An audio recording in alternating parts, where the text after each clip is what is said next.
Diálogos jurisprudenciales. AMX Noticias.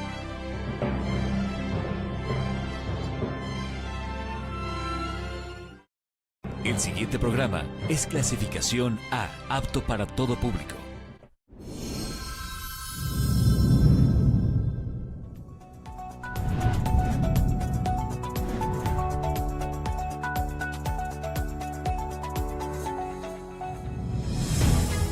Estimado televidente, agradecemos que nos permita entrar hasta sus hogares gracias a los auspicios de AMX Noticias. Estamos aquí en otro de nuestros diálogos jurisprudenciales y de alguna forma pues muy contentos porque el programa del día de hoy suena bastante agradable. Vamos a hablar sobre populismo penal. Hay que decirlo con claridad, nos alberga el Salón Rojo, el histórico Salón de Plenos del Poder Judicial del Estado de México, y nos damos cita el magistrado Felipe Landeros Herrera y el querido amigo el doctor Alejandro Nava. Pues yo creo que lo importante es poner sobre la mesa, contextualizar a qué nos referimos con populismo penal. Y debemos partir, el punto de partida es la noción de populismo. Para un poco poner algunos puntos sobre las IES, como tal, el populismo o los populismos, no, digamos, no es una versión única, sino diferentes vertientes, surge fundamentalmente al fin de la Guerra Fría. Los países que de alguna manera habían estado sujetos a mecanismos coloniales por las metrópolis, fundamentalmente las europeas, luego del conflicto, de la conflagración armada, se ven en la necesidad de pues dejar que estas naciones entren en procesos de corte democrático, claro, sin sacar del todo la mano, claro, ¿verdad? Y metiéndola a partir de cuestiones políticas. Surgen entonces procesos de democracia, el tránsito en países subdesarrollados, el tránsito de regímenes totalitarios, fundamentalmente dictaduras o algunos mecanismos sujetos a presiones de oligarquías, pero bueno, el tránsito, esto que llamaríamos la tercera ola democrática, permite que surja este tipo de discurso propio de los países subdesarrollados, reivindicadores de los derechos humanos, pero que, y aquí hay que poner el ingrediente importante, explotando por vía del discurso las emociones y el resentimiento. Así ha operado el populismo, digamos, de la década de los 80s hasta nuestros días. Por favor, doctor Alejandro Nava, redondee, le ruego este contexto. Sí, por supuesto. Pues, querido Carlos, muchas gracias por la invitación. Magistrado Felipe, un gusto conocernos. Querida auditorio, comunidad, un gusto tenerles. Y sí, efectivamente, estoy muy contento por la invitación que me hacen para hablar sobre uno de los temas que más me interesa, el tema del populismo y su relación con el populismo penal. Sobre el tema del populismo, si bien es cierto, hay diversos populismos de izquierda, de derecha, populismos latinoamericanos, populismos europeos, los cuales los europeos asocian más a políticas de ultraderecha. En América Latina tenemos una historia interesante sobre el tema del populismo, desde la Argentina peronista hasta la actualidad, pasando por diversos presidentes, tanto de izquierda como de derecha. El populismo se ha vuelto un tema de moda en la teoría política. Incluso es usada como una etiqueta para desprestigiar a la otra parte, si bien también hay excepciones en las cuales se utiliza como una forma de decir yo estoy del lado del pueblo. Efectivamente, Carlos, señalaste temas muy importantes, como el tema de la política del resentimiento, de las emociones, de este tipo de lógicas en las cuales se suele encontrar, hay muchas formas de caracterizar el populismo, pero entre las que encontramos está que todo populismo siempre surge, como bien señalaste, en el tiempo de las posguerras, como una reacción ante la crisis del Estado de Derecho. En este contexto de crisis de Estado de Derecho, también se da este repudio de buena parte de la población a las instituciones, lo cual es tomado por uno de los elementos clásicos que tiene todo populismo, y es la idea de la exaltación del líder.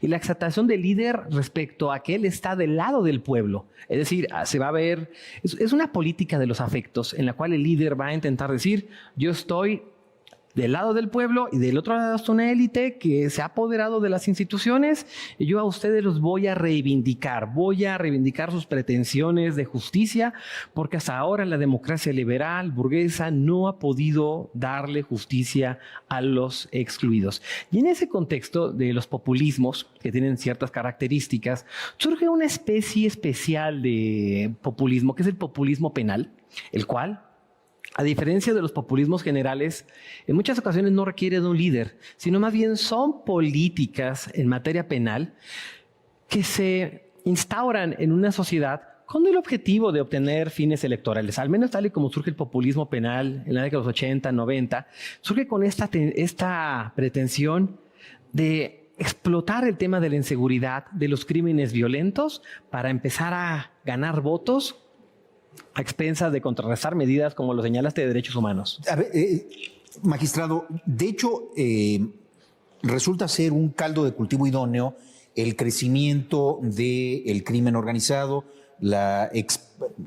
que se haga exponencial su capacidad criminógena, incluso sofisticación de los delitos, esta ofensa social. Vamos, hay un caldo de cultivo idóneo, ¿no? ¿Cómo lo ve?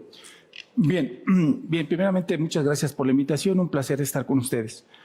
En primer lugar, es importante dejar en claro que con motivo de la aplicabilidad del derecho penal, siempre nos vemos inmersos en la dicotomía de los derechos humanos por un lado y su respeto, y por el otro lado justamente lo que implica la aplicación del poder punitivo del Estado. En ese sentido, todo exceso es malo. Hay quienes critican, por ejemplo, quienes tutelan en demasía los derechos humanos, que esto se ve como un hipergarantismo que no permite, por ejemplo, a las víctimas hacerles justicia. Hay, por el otro lado, quienes, con motivo de la aplicación exacerbada del derecho penal, pues incurren en ciertos excesos, como lo pudieran ser esas políticas de cero tolerancia, esas políticas en Estados Unidos de los 3 strikes, o, ¿por qué no decirlo?, estas políticas justamente del populismo punitivo.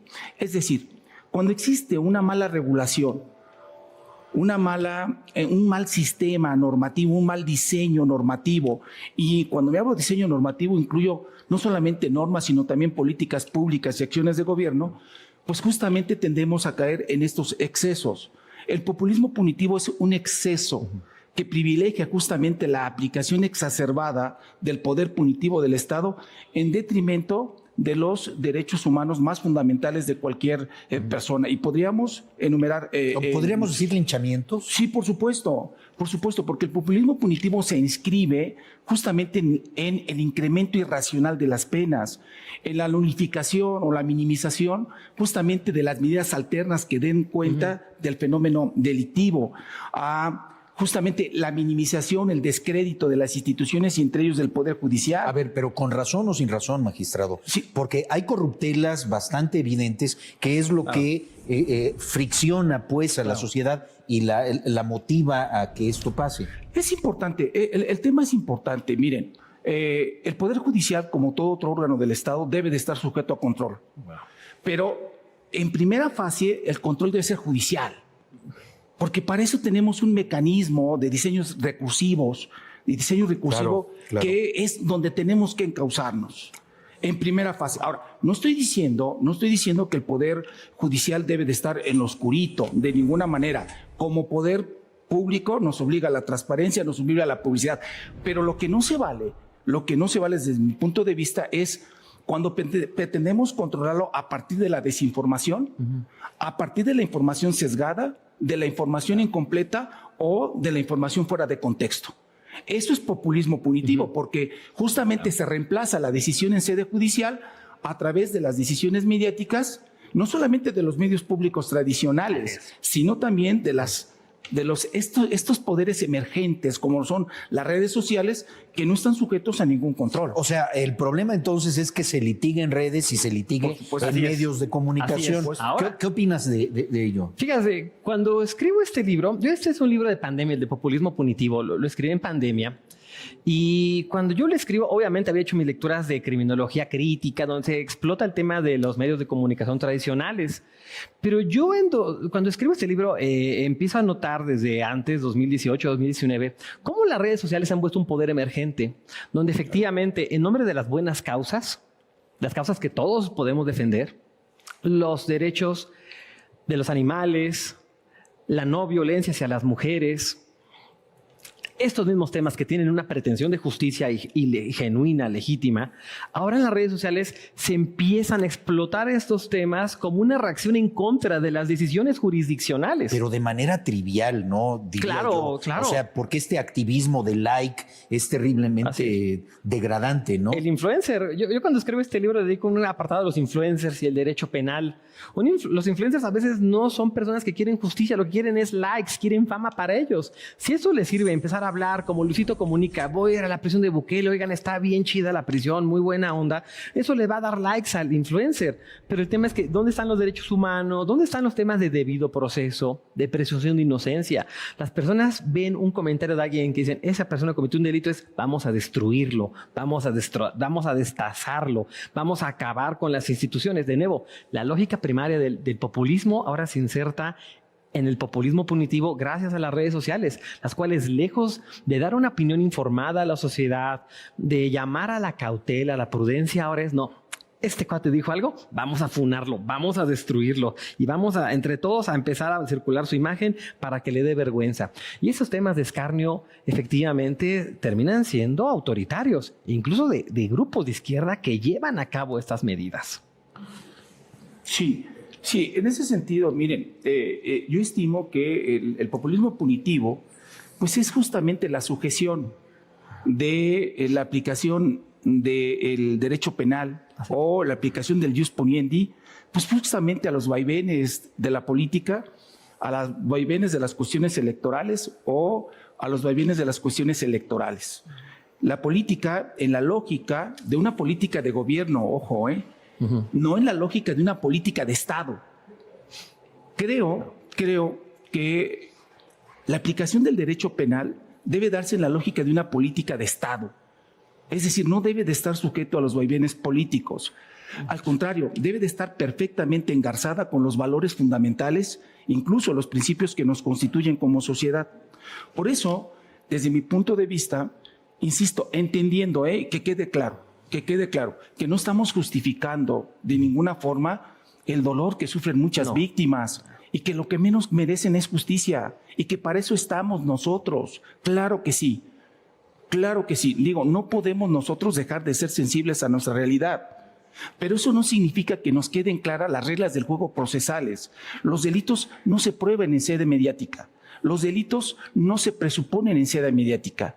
Los delitos no se imaginan, no se conjeturan en sede mediática. Los delitos se prueban en sede judicial.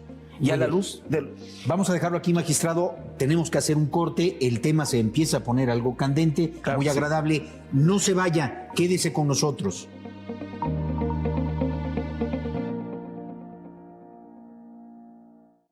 Estás viendo Diálogos Jurisprudenciales. Miércoles. Un ingrediente es algo que con otras cosas entra en un remedio, una bebida, un guisado o un compuesto. Pero también es la sustancia de las costumbres, los sueños y las tradiciones de nuestro estado. Ingredientes. Miércoles, 12 horas. Por AMX Noticias. Soy Mayners y estoy aquí porque quiero un México nuevo. Un México en el que por el bien de todos primero estén las niñas y los niños. Un México nuevo en el que todos tengan comida sana en su mesa, atención médica adecuada y escuelas dignas para alcanzar sus sueños y ser felices. Un México en el que las niñas y los niños crezcan seguros y nadie se atreva a lastimarlos. Soy Mayners y quiero ser el presidente del mejor México para ser niño. El México nuevo. Maínez, el candidato a presidente. Movimiento Ciudadano. Ya basta de vivir con miedo. Como senador seré parte de las comisiones de Seguridad Pública, Ejército y Marina. Es mi compromiso que desde el Senado haré todo lo necesario para que regrese la tranquilidad a nuestros hogares. Soy Enrique Vargas, lo digo de frente y sin titubeos. La inseguridad nunca más será una preocupación. Enrique Vargas, candidato a senador por el Estado de México. Coalición Fuerza y Corazón por México. Por un México sin miedo llegó la hora del cambio. Vota PAN.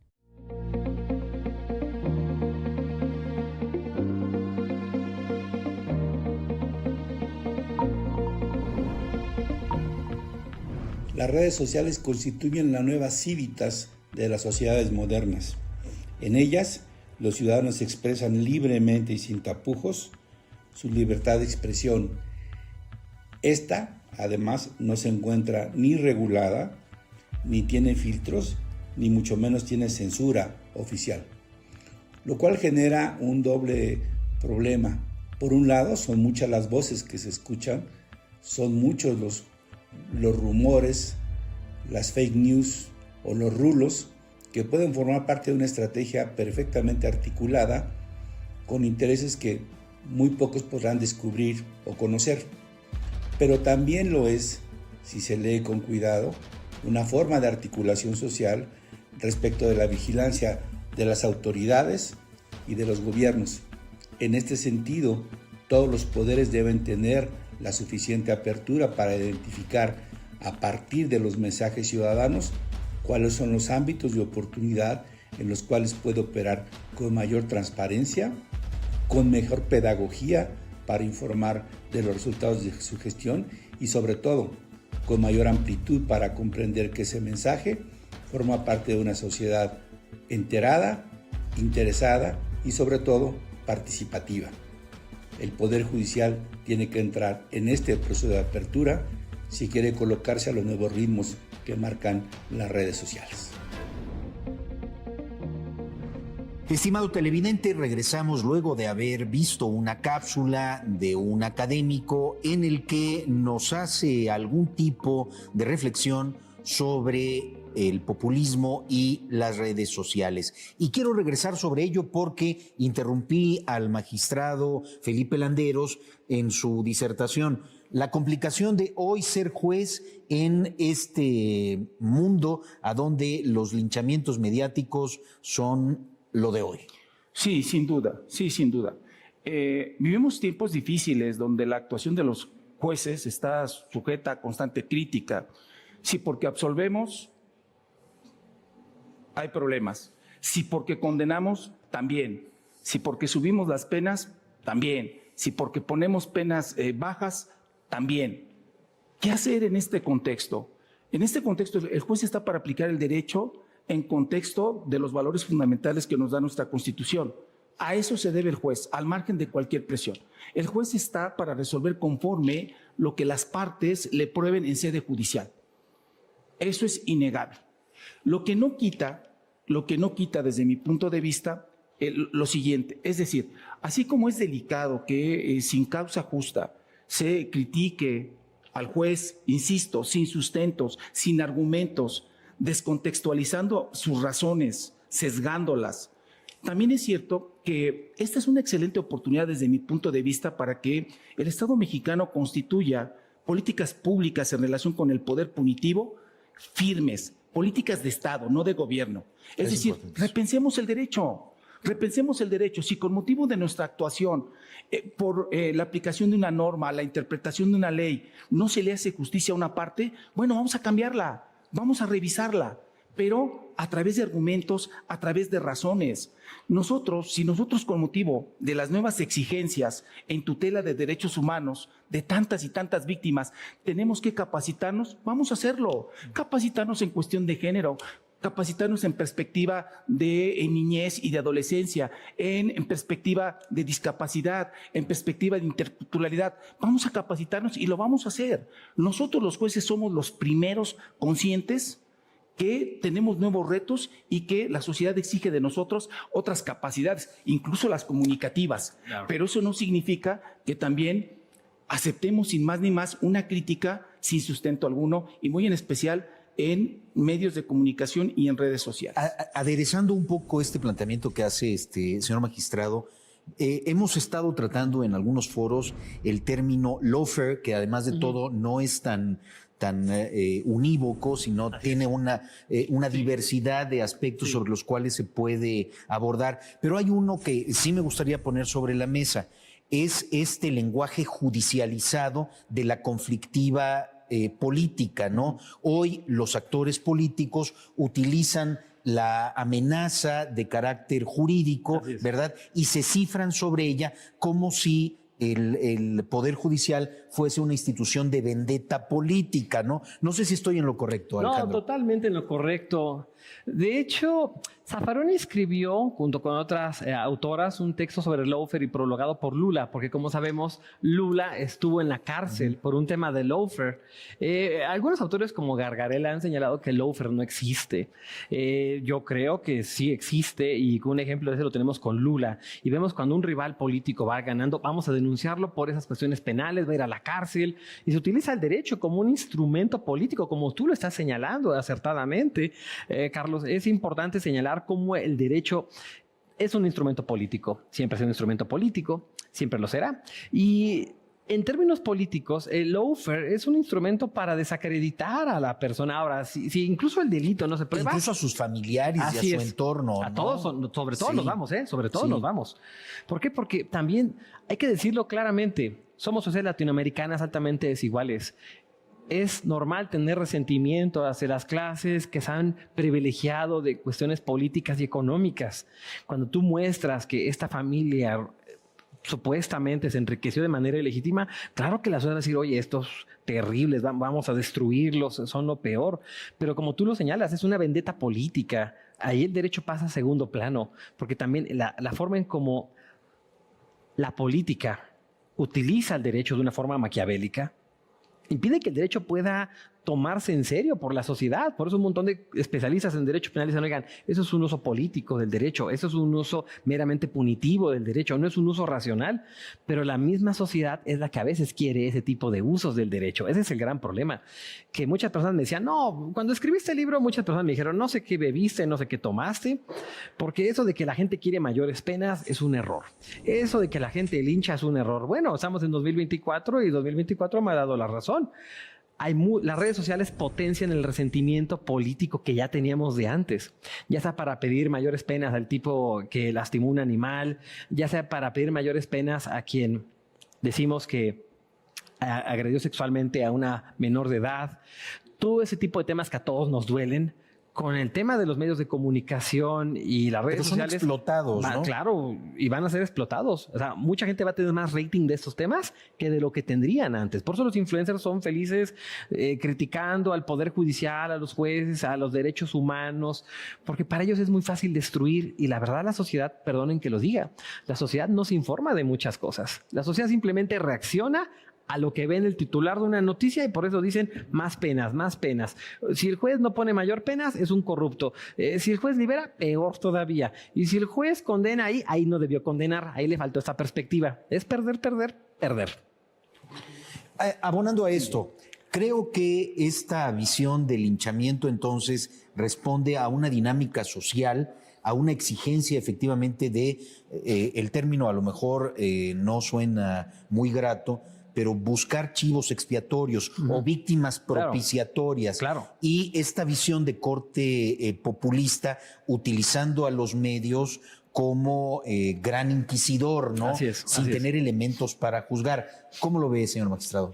Sí, el tema es bastante interesante porque en esta lógica de la publicidad, en esta lógica de la transparencia, pues por supuesto que el papel fundamental de los medios de comunicación y de las redes sociales es importantísimo. El problema es que en un Estado constitucional democrático de derecho, ningún poder, sea de derecho o sea de hecho, poder fáctico, puede estar excepto de control. Aquí el problema es quién controla a ese gran inquisidor que son los medios de comunicación y las redes sociales. Es decir, así como los jueces tenemos que hacernos responsables de nuestras decisiones, desde mi punto de vista, los medios de comunicación y las redes sociales también tienen que hacerse responsables de sus aseveraciones. ¿Por qué? Porque también hace daño la generalización apresurada, también hace daño, lastima, cosifica personas, atenta contra la dignidad de las personas, independientemente de que rompe muchos de los principios informadores del proceso en favor de la víctima u ofendido, pero también en favor de los imputados o procesados. Yo creo que ciertamente hay que hacer una autorreflexión para podernos dar cuenta de los grandes problemas que en materia de justicia tenemos, pero no los atacamos, es decir, observamos los problemas, sus consecuencias, pero no sus causas. Los verdaderos problemas no los estamos atacando. Vamos a simplificar, si me permiten, algunos problemas que yo observo con motivo de la aplicación del poder punitivo. Primero, tenemos un derecho penal que no es la última ratio, sino que la sociedad exige que sea la primera. Así es. No. ¿Qué está pasando con nuestro derecho familiar? ¿Qué está pasando con nuestro derecho civil? ¿Qué está pasando con nuestro derecho mercantil? Que se hace ineficaz y por eso se tiene que recurrir al derecho penal para dar respuesta a problemáticas sociales muy concretas. Entonces, una manera me parece de no caer en los excesos entre el hipergarantismo por un lado y por el otro lado el populismo punitivo es justamente hacer efectivas las diversas ramas del derecho que al penal tenemos.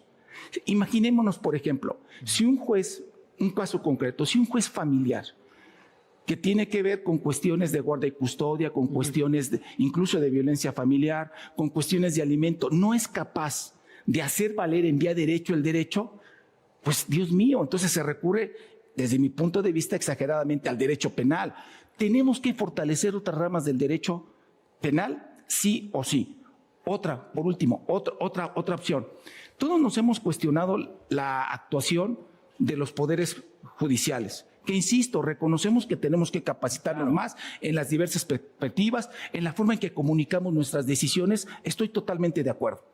Pero, por ejemplo, no hay un debate, no hay un cuestionamiento que es importante sobre la actuación de las fiscalías. ¿Cómo estamos investigando? Claro. Las fiscalías cuentan con los recursos humanos, con los recursos técnicos, con los recursos tecnológicos para hacer investigaciones de calidad. Habría que preguntarnos.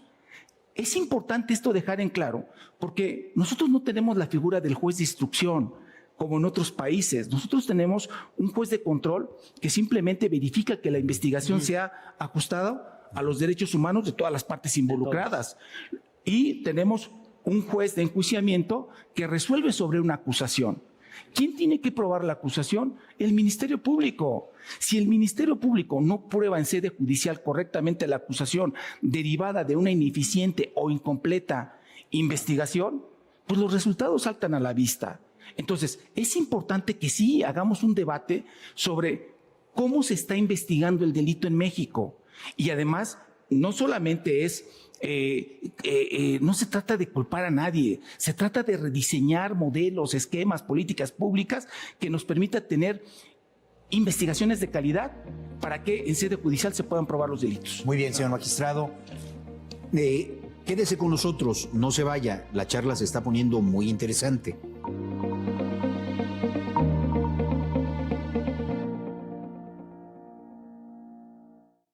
Estás viendo Diálogos Jurisprudenciales. Jueves. ¿Cómo están? Muy buenas noches, qué gusto saludarles, bienvenidos a Táctica Fija. De entrada a mí lo que más me gustó fue la personalidad, ¿no? El carácter. Seguro el Chaco lo está haciendo como lo ha hecho y lo ha guiado hasta el momento en el fútbol europeo. Yo le sigo encontrando muchas dolencias a Universidad. Mayorga me parece a la defensiva bien. También, incluso a Briseño también, ¿no? Peleando como es su costumbre, sus limitaciones que tiene como futbolista. Táctica Fija, jueves, 22 horas. Por AMX Noticias. Eres Puma. Al único que haya los Pumas que pasó. ¿Y qué edad tienes? 38. ¿Cuáles son tus logros? Blindar Benito Juárez. ¿Y de hijos cuántos? 2. ¿Y qué estudiaste? En la UNAM en la Facultad de Derecho y una especialidad en la George Washington. ¿Cuál es tu comida favorita, güero? Los tacos. ¿Y cuál es tu música favorita? De todo un poco. y quiero ser jefe de gobierno en esta ciudad. El cambio viene. Santiago Taboada, candidato a jefe de gobierno. Coalición Va por la Ciudad de México. Vota PAN. El INE organizará 3 debates entre las candidatas y el candidato a la presidencia de la República. El primer debate será el domingo 7 de abril a las 20 horas. En él podrás participar con preguntas a través de redes sociales sobre temas como educación y salud, transparencia, combate a la corrupción, entre otros. Consulta todos los temas y cómo participar en las redes sociales del INE. compara las propuestas y haz que tu voto sea informado. En estas elecciones, tu decisión es importante. INE.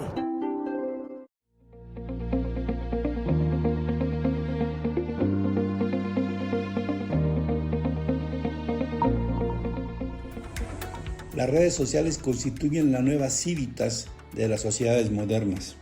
En ellas, los ciudadanos expresan libremente y sin tapujos su libertad de expresión. Esta, además, no se encuentra ni regulada, ni tiene filtros, ni mucho menos tiene censura oficial, lo cual genera un doble problema. Por un lado, son muchas las voces que se escuchan, son muchos los rumores, las fake news o los rulos que pueden formar parte de una estrategia perfectamente articulada con intereses que muy pocos podrán descubrir o conocer. Pero también lo es, si se lee con cuidado, una forma de articulación social respecto de la vigilancia de las autoridades y de los gobiernos. En este sentido, todos los poderes deben tener la suficiente apertura para identificar a partir de los mensajes ciudadanos cuáles son los ámbitos de oportunidad en los cuales puede operar con mayor transparencia, con mejor pedagogía para informar de los resultados de su gestión y sobre todo con mayor amplitud para comprender que ese mensaje forma parte de una sociedad enterada, interesada y sobre todo participativa. El Poder Judicial tiene que entrar en este proceso de apertura si quiere colocarse a los nuevos ritmos que marcan las redes sociales. Regresamos a nuestro tercer bloque, luego de haber escuchado un testimonio de un académico que puntualiza algunos aspectos relevantes sobre el populismo. Y estamos bordando sobre ello. No hemos dejado detrás de cámaras de seguir charlando muy apasionadamente sobre la responsabilidad social, o mejor dicho, la muestra de la irresponsabilidad social detrás de estos linchamientos mediáticos que se hacen en aras de satisfacer, de colmar estas necesidades del populismo penal. Pero hay algo. El populismo, en general, como discurso, se sostiene a partir de una lógica y de una retórica trastocada, donde subyacen sofismas, donde subyacen falacias, donde subyace la mentira que parece verosímil, ¿no? ¿Sí estoy en lo correcto, Alejandro? No, totalmente, Carlos. La lógica punitiva es una lógica falaz, pero persuasiva. El gran problema de combatir la retórica punitivista es que, aunque podemos ver que son argumentos falaces, son muy persuasivos en nuestras sociedades. En primer lugar, como toda forma de populismo, es un recurso a apelar a los afectos, no a la razón, no al debate bien informado. Es simplemente apelar a esta revancha social que todos los ciudadanas podemos sentir en muchas cosas. O sea, temas tales como los delitos a casas, habitación, delitos sexuales, violencia contra los animales, son temas que a todos nos tocan, pero sobre ellos se construye esa narrativa, y una narrativa imposible de refutar en redes sociales o en la opinión pública, en la cual todo delincuente tiene que ser sancionado, aunque a veces no tengan pruebas suficientes. Yo he comprobado cómo, por ejemplo, las falacias que hay en el discurso punitivista son tan fuertes que incluso grupos progresistas, grupos de izquierda, la misma sociedad civil cae. Con todo respeto, yo estoy a favor de las causas feministas y siempre lo he estado, y mis alumnas siempre pueden dar testimonio de ello, pero muchas veces las chicas caen en esta misma lógica punitivista. Los grupos pro derecho de los animales también caen en esto. No estamos, como decía el magistrado, atacando las causas, estamos simplemente viendo quién la paga. Y en el tema de quién la paga no estamos resolviendo las cosas. Por ejemplo, la criminología mediática. Cuando alguien piensa quién cometió un delito, robo, casa, habitación, siempre es, miren, este es un chico moreno, moto itálica, tenis Jordan imitación, tatuado, que se nombra Kevin O'Brien. Eso fue lo que desarrollé en mi libro. El Kevin O'Brien siempre es el delincuente ya en México. ¿Es la versión femenina la Kimberly o la Brittany? Para hacer más manchado el tema, así es. Ahora, el tema de la víctima. El tema de la víctima tiene una serie de sesgos cognitivos muy fuertes. Cualquier persona que sea considerada víctima socialmente, es la persona víctima, no han hecho, le hicieron, ella tiene que hablar, los jueces, agencias ministeriales tienen que callar. La que dice la víctima es la palabra última. Y perdonen si lo digo, soy políticamente incorrecto, pero también tenemos que aprender a cuestionar a la víctima de una forma racional, desde la empatía. Hay desde la empatía. todo un vector de la criminología que se encarga de la victimología en específico, Así es. ¿no? Pero el tema es que con el surgimiento de las redes sociales, una persona asume el estatus de víctima y tienes que creerle ciegamente, porque si no le crees ciegamente, tienes una lógica tuya totalmente errónea, no tienes empatía, no tienes sensibilidad. Claro que los juzgadores y juzgadoras tienen que juzgar con empatía el tema de la víctima, pero eso no implica entonces decir, le creo ciegamente, porque si le creo ciegamente, entonces ¿dónde está el debido proceso de la otra parte? Ahora, a los medios de comunicación les encanta explotar el morbo de la víctima que llora, la que sobrevivió a un episodio de violencia. A los medios de comunicación no les interesa reparar el daño, les interesa el rating. Eso.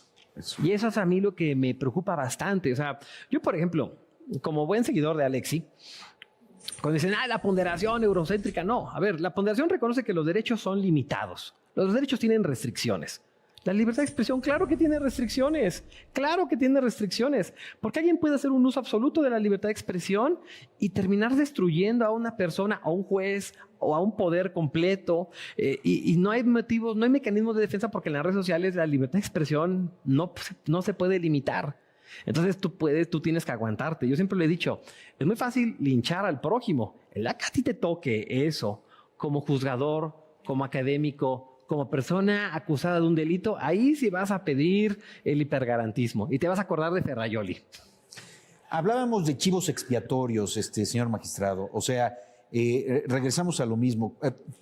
No sé, vendría a mí la figura, ¿no?, de aquellos circos romanos, ¿no? En los que enardecida la multitud por ver cómo están ultimando a una persona.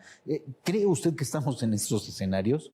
Sí, considero que estos linchamientos y estos chivos expiatorios efectivamente siempre han existido, no solamente en los círculos romanos. Recordemos cómo se impartía la justicia del medievo, justamente las prácticas inquisitivas de la iglesia, ¿no? Lo curioso, sí, por supuesto. Lo curioso es que en el 2008 nosotros hicimos una transición de un sistema inquisitivo mixto a un sistema más garantista de corte acusatorio adversarial oral. Es decir, la idea era quitarnos todas esas prácticas inquisitivas menoscabadoras de derechos humanos. ¿Y qué es lo que ha pasado? Que tal vez en vía de derecho nos las hemos quitado. Ahí está efectivamente un código procesal con muchas garantías sustantivas y procesales. Pero en vía de hecho seguimos teniendo estas prácticas de linchamientos, de chivos expiatorios, que son prácticas inquisitivas, son prácticas, insisto, que como efectivamente lo señalaba, apelan a la emoción, no apelan a la razón. Y justamente un Estado democrático de derecho no puede tener un derecho punitivo que no sea racional. En ese sentido, es fácil escuchar que ya los medios de comunicación ya asignan a las personas, él es un pederasta. Ya no lo decidió un juez, ya lo decidió un medio de comunicación. Él es un abusador. Oye, ni siquiera una sentencia queda firme y ya lo decidieron. Entonces, yo creo que definitivamente esto a nadie nos conviene, porque los precios de la estigmatización, los precios de que la justicia no se dé en sede judicial, a la postre terminaríamos lamentándolo todos.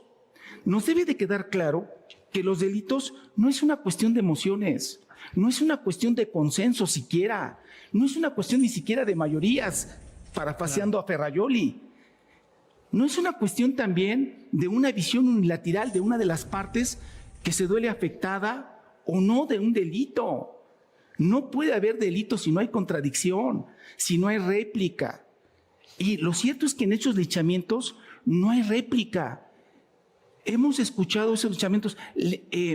¿Cuántos de esos casos le dan la posibilidad a la persona a quien se trae en boca, por decirlo de alguna manera, de expresarse? ¿Se le da el derecho de réplica? ¿Se le da el derecho de disentir? ¿Se le escucha? En esa lógica no puede funcionar un Estado democrático de derecho. Y eso es justamente la perversión, por decirlo clara y contundentemente, de apelar justamente a asumir funciones más allá de la sede judicial. A ver, entonces parecería que socialmente estamos teniendo una retrogradación. El derecho penal, luego entonces, que habíamos tratado de que transitara hacia los modelos de reinserción social, hacia la posibilidad de que no crecieran cierto tipo de delitos, lo que estamos viendo es una actitud vindicativa, vengadora por parte de la sociedad. No sé si estoy en lo correcto. No, totalmente de acuerdo. Estoy de acuerdo. O sea, todas las ideas resocialización, reinserción, reeducación, se ven eclipsadas, han mostrado un fracaso en América Latina por la superpoblación carcelaria que tenemos. Ante ello, ¿qué dice la sociedad? Simplemente queremos que nuestros impulsos vindicativos sean satisfechos. ¿Cómo? No lo sé. ¿Nos interesa que la persona se pueda reinsertar? No, eso no lo creemos, simplemente queremos que pague. Ahora no se trata de ver quién hizo o no algo, simplemente tenemos que buscar a los chivos expiatorios, sancionarlos para que la sociedad esté tranquila, porque si no hay sanción, entonces el Poder Judicial es corrupto y las penas no están bien determinadas por el Poder Legislativo y como sociedad queremos sentirnos más seguros con ello. Pero a ver, sentirnos más seguros a partir de penas más amplias, yo creo que ese es una de las, si ustedes me lo permiten, el tema con el que abriremos nuestro siguiente bloque. No se vaya, estimado televidente, quédese con nosotros.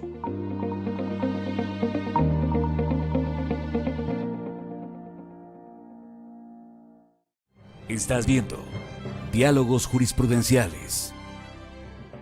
Lunes a viernes.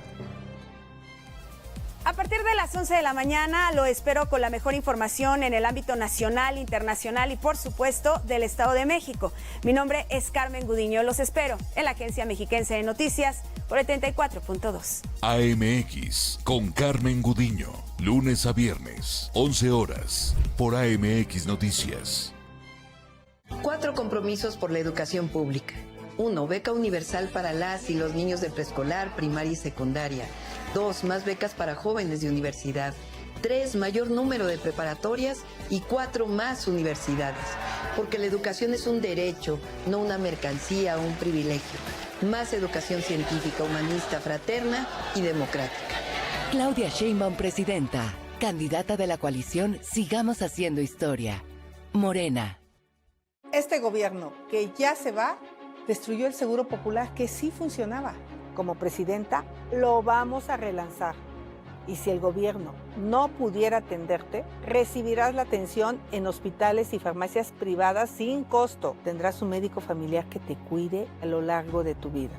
Vamos por un México sin miedo a enfermarnos. Por un México sin miedo. Xóchitl, presidenta. Candidata de la coalición Fuerza y Corazón por México. El PRI sí resuelve. Vota PRI. Jueves. Los talentos de nuestra tierra tienen diferentes formas, sonidos, letras y movimientos. Estilos únicos, irrepetibles, que surgen de sus experiencias y contexto. Acompáñanos a conocerlos en Denominación de Origen. Denominación de Origen, jueves, 19:30 horas. Por AMX Noticias.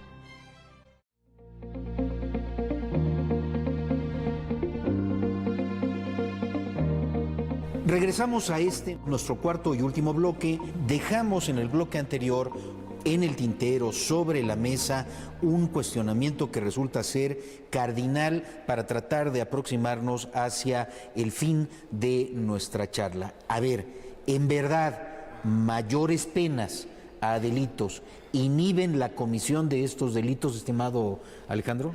Definitivamente no, hay que decirlo categóricamente, definitivamente no.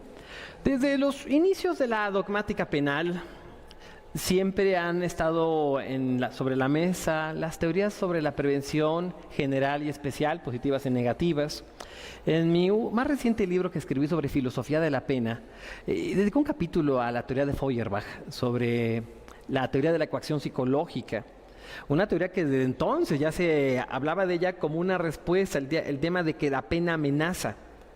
Desde ese momento la coacción psicológica nunca fue suficiente. En una sociedad donde las penas son más efectivas, como la sociedad alemana, ¿qué podemos esperar en una sociedad como la nuestra, donde, a ver, el legislador pone 80 años, 100 años, 200 años? Yo en la mañanita, cuando voy a pasear a mis perritas ahí por el metro, veo la alarma, el nota roja, y siempre veo homicidios, violaciones, secuestros, cuerpos desmembrados. Si las penas tuvieran un factor inhibidor, ¿tendríamos los delitos tan violentos que tenemos? Es que ese es uno de los grandes problemas. Las penas no inhiben nada, simplemente es un uso simbólico del derecho penal, y es un uso político, por cierto. Cuando yo escribo mi libro, yo ya estaba pensando en este libro de Pablo Stefanoni sobre si la rebeldía se volvió de derecha, porque él señalaba cómo efectivamente, cómo el antiprogresismo está construyendo un nuevo sentido común, y por qué la izquierda debería tomar en serio estos temas. Yo igual, cuando yo escribo mi libro Populismo Punitivo, yo señalo por qué los grupos de izquierda, los grupos progresistas, deberían tomar en serio el tema del discurso de la seguridad. ¿Por qué señalo esto? Después de que se publicó mi libro, ahora Bukele es el presidente con mayor popularidad en América Latina. ¿Y cuál es su discurso? Ahora que lo estamos viendo, los candidatos electorales para presidentes van a estar recurriendo al discurso de la seguridad. Milei también va a apelar al discurso de la seguridad. En los próximos años, en los últimos años ha empezado a perder legitimidad Boric en Chile, y es por el discurso de la seguridad. Ahora que estuve en Chile recientemente, la gente dice, veo un venezolano y me guardo mi cartera porque tengo miedo. De nuevo, los discursos... Un prejuicio. Así es, los prejuicios sobre los migrantes, prejuicios xenofóbicos. Aquí en México los prejuicios de los jóvenes pobres no nos van a llevar a un combate efectivo al delito. Simplemente, esta idea de mayores penas, cuando la efectividad del derecho penal es muy, muy baja, no tengo la cifra adecuada. Cuestionable, además. Así es. ¿Y cómo podemos pensar que esa va a ser una medida efectiva cuando, para empezar, tiene muy poca efectividad? Muchas personas que son sancionadas podemos pensar que ahí hubo un errores judiciales, cuando las fiscalías, como dice el magistrado Landeros, no son efectivas. O sea, tenemos tantos argumentos en contra que realmente apelar a mayores penas, mayor seguridad, es una falacia que no tiene equivalente, yo creo, que en otras ramas del derecho. Señor magistrado, los magistrados en el Estado de México han estado conscientes de la problemática y han tratado de abordar, a partir de las directrices que ha marcado el señor magistrado presidente, el doctor Ricardo Sodi Cuéllar, para repensar el Código Penal y con ello tratar de adelgazar el catálogo de delitos y penas. ¿Cómo se ve desde la magistratura esta posición? Mire, si me permite, previo a responderle a esa pregunta, haré un comentario en relación con el tema de las penas y la incidencia delictiva. Está claro que las penas altas no inhiben ni inciden en la comisión de delitos. Simplemente, para ejemplificar bien esto, analicemos las penas altas que se pusieron en leyes como la del secuestro, en leyes como la del feminicidio, leyes que sancionan la extorsión o los propios robos. O sea, la verdad de las cosas es que, a pesar de tener penas altas, ahí están. Y se han acrecentado. Lo que se ha demostrado que es eficaz, sin duda alguna, es pues justamente la modernización de la seguridad pública, la capacitación de los elementos policiales, la inversión en tecnología, la confianza en las instituciones, el fortalecimiento institucional, no el descrédito institucional, entre otras cosas, ¿no? Eso sí se ha visto que funciona para inhibir el delito. Lo cierto es que también me parece que hay una una indebida concepción de la pena alta como pena eficaz. No. La pena es eficaz cuando cumple con los fines en términos del 18 constitucional, que es la reinserción social. Por supuesto. Porque eso nos garantiza que la persona va a cumplir con las expectativas normativas que socialmente se tienen de él y va a favorecer que no vuelva a delinquir. Entonces, eso está clarísimo. Claro, ¿cómo podemos el feminicidio? Bueno, tenemos como sociedad que seguir cuestionando esas prácticas o esa cultura androcentista, patriarcal, machista, incluyendo los jueces, Sí, por supuesto. incluyendo nosotros. Tenemos que hacer un análisis crítico de qué podemos mejorar y con tal de que la sociedad está bien, yo estoy seguro que al menos en el Poder Judicial lo vamos a hacer y lo seguiremos haciendo. Ahora, en el caso del Estado de México, nosotros estamos de acuerdo con el señor presidente en un eslogan, que es repensemos el derecho. Claro. ¿Tenemos el derecho correcto, adecuado, útil, funcional que merecemos? Tenemos que cuestionar el derecho, tenemos que cuestionar las normas. ¿Cómo es posible que tengamos como delito, por ejemplo, el hecho de que se pueda tirar un árbol?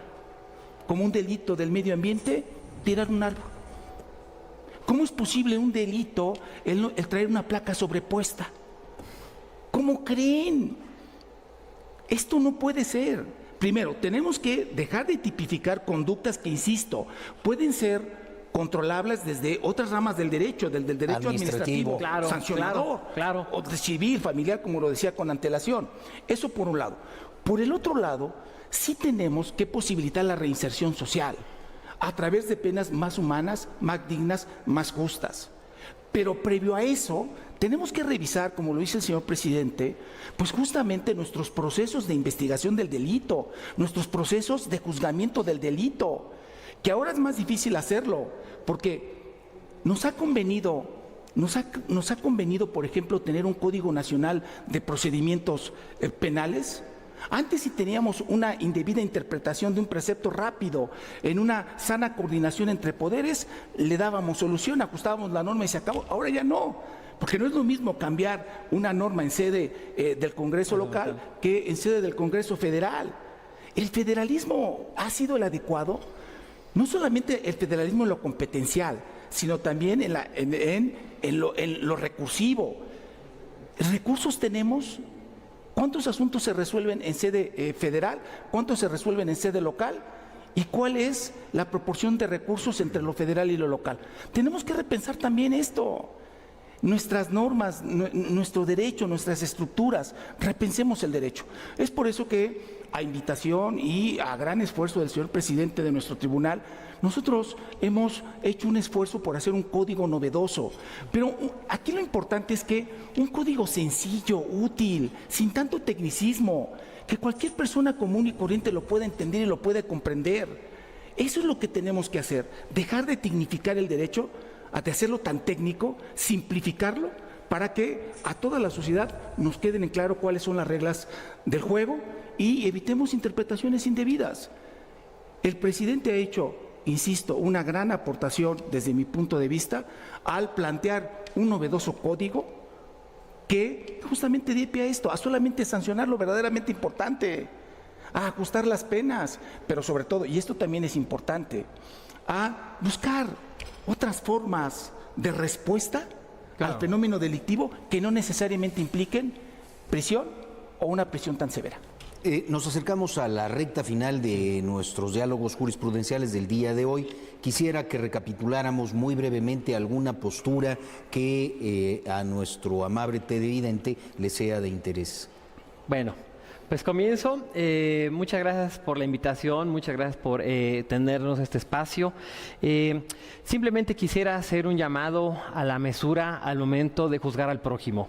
En este contexto en el cual en nuestro país hay muchísima violencia, es un país con altos niveles de impunidad, siempre tenemos que tener cordura sobre la forma de juzgar, tanto como juzgadores como sociedad también, porque también como sociedad somos una sociedad ejemplarmente punitiva, somos una sociedad que disfruta viendo al otro siendo sancionado penalmente. ¿Por qué? Porque tenemos toda esta cuestión relativa a la corrupción, a los bajos índices de efectividad del derecho, no solo el derecho penal, el derecho en general.